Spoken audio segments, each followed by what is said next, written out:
right. Hello. I am the last person you're going to hear from before the vice president comes here tonight. So I'm going to keep to time tonight. But I picked that song Happy because I love to be happy. But most of the time, I'm not. And I want to tell you why.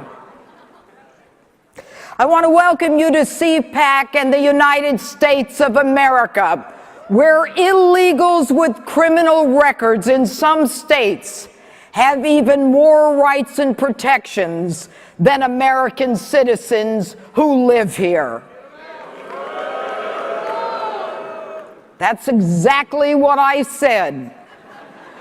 They're called sanctuary cities. So what's that got to do with CPAC tonight? Everything. It's simple, really. It's about the Constitution, national security, and the first order of government, which is the protection and safety of its citizens. And in Trump parlance, it's called law and order. So, now I know a little about law and order. I spent over 3 decades on the battlefield where the fight between good and evil unfolds every day. I have seen the ugliest side of life and the pain that people go through for no reason. They didn't do anything. They didn't ask for it. They're just going about their day like the rest of us. When all of a sudden, like a thunderbolt, their lives are forever changed by someone who made the decision to victimize them. And never, ever forget, it is the criminal who makes the choice to commit a crime.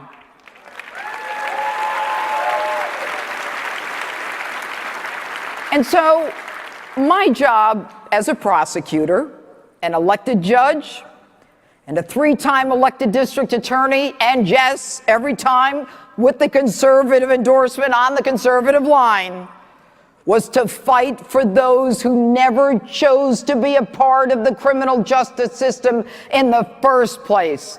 The ones who never did anything and didn't deserve it. So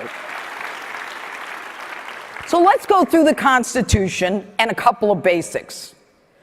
Number 1, our founding fathers made clear in the Constitution that immigration is a matter for the federal government. The federal government.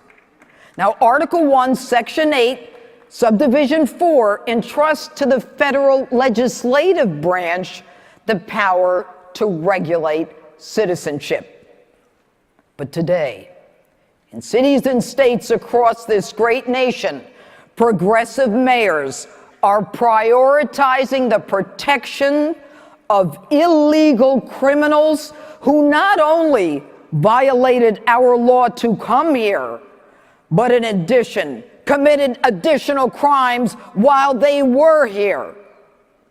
These mayors are directing that local police, under their jurisdiction, not share information about these criminal illegals and not assist the feds or ICE when they issue a hold or a detainer warrant so that they can be deported.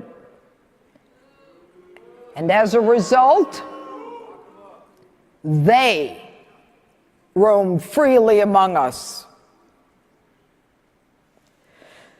It was a sunny day. She was walking along the pier. She was in a place where she had a right to be, with someone that she loved, her dad. He was a criminal, illegal alien in the same vicinity, a place that he had no right whatsoever to be.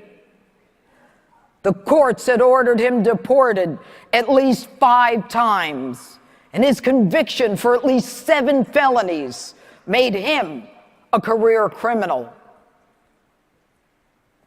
And as she lay dying on that cold pier from the gunshot wound fired by the man using yet an illegal weapon, who had no right to be there, she begged for her father's help. But there was no help for Kate. All the protections are now in place for her killer. He was 19. He came here illegally, and like so many others his age, he crossed the border from Central America, and he openly admitted, "I'm a gang member." That didn't stop the Obama administration from allowing him into our country. His gang, MS-13. One of the most violent gangs in the world, where initiation ranges from rape to beating someone to death in front of other gang members. He too had been ordered out of the country.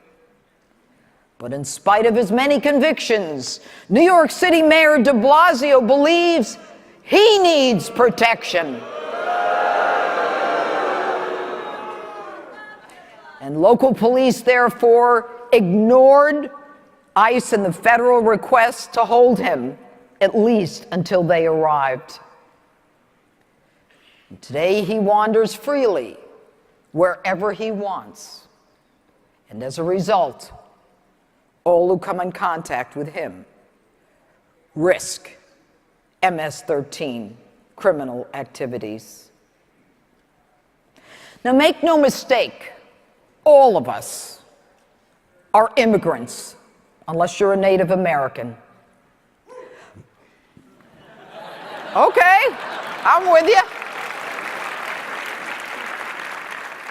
But I'm not here to talk about immigration laws. I'm here to talk about sanctuary cities that are asylums for criminal illegals. And if you believe in America and conservative values and everything in our Constitution, it is time for you to demand an end to the criminal enclaves that are known as sanctuary cities.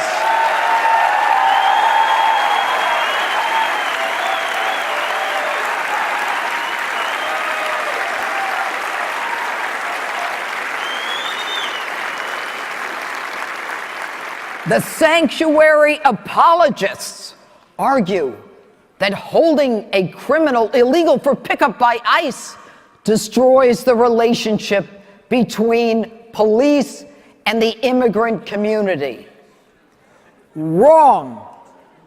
If you think that an illegal is going to tell a cop about a crime committed by yet another illegal, you are sadly mistaken.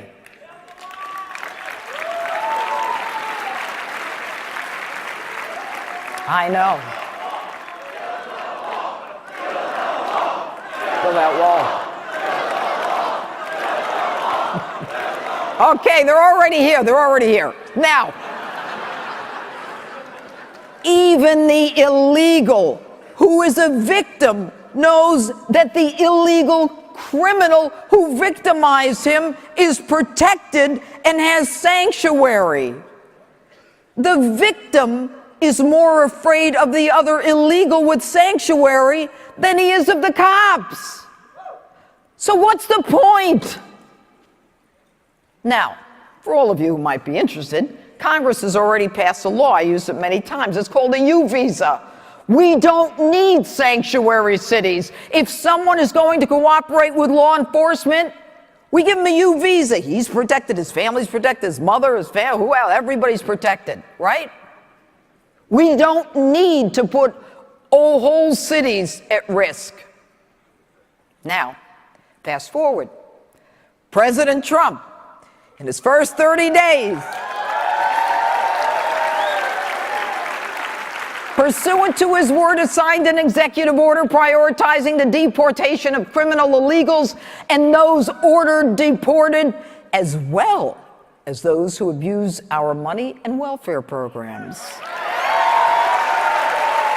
Not bad. The consequence? If the locals don't cooperate, the president has indicated that they risk federal grant monies that's used in part for law enforcement and child protection. That means there will be fewer cops and less protection in those sanctuary cities to protect American citizens who are subject to being victimized and who are living in these criminal enclaves. And as the left marches and they spew allegations of hatred and they demonize our president, calling for his impeachment, they're ignorant of the facts and the law. And they don't care about American citizens who are in jeopardy. Folks, there's a big difference between compassion for those who come here to work and those who are a danger to the rest of us. And so, it is time. It is time to take the country back. We started with President Trump and Vice President Pence, but it's time to stop listening to the nonsense that the left is spewing. It is time to protect the law-abiding citizens of this country.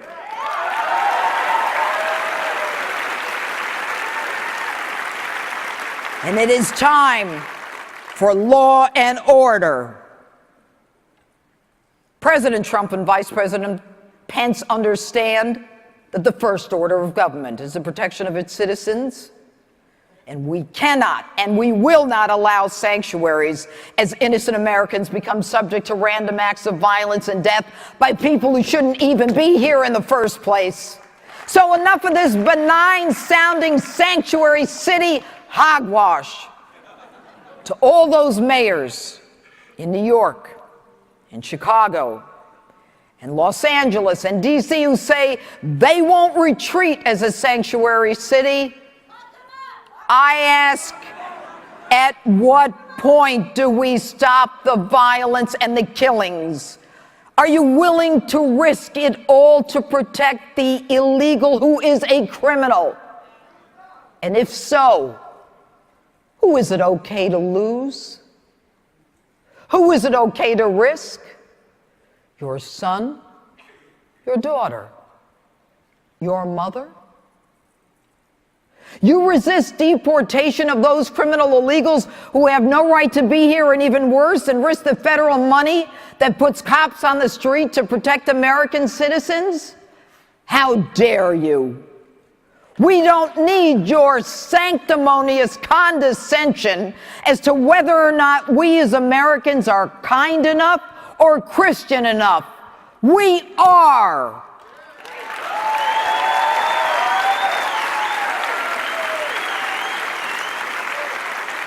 It is time for us to go back to the America that our founding fathers intended. One that they might actually recognize. And like President Trump, it is time for us to stop being politically correct and start being morally right.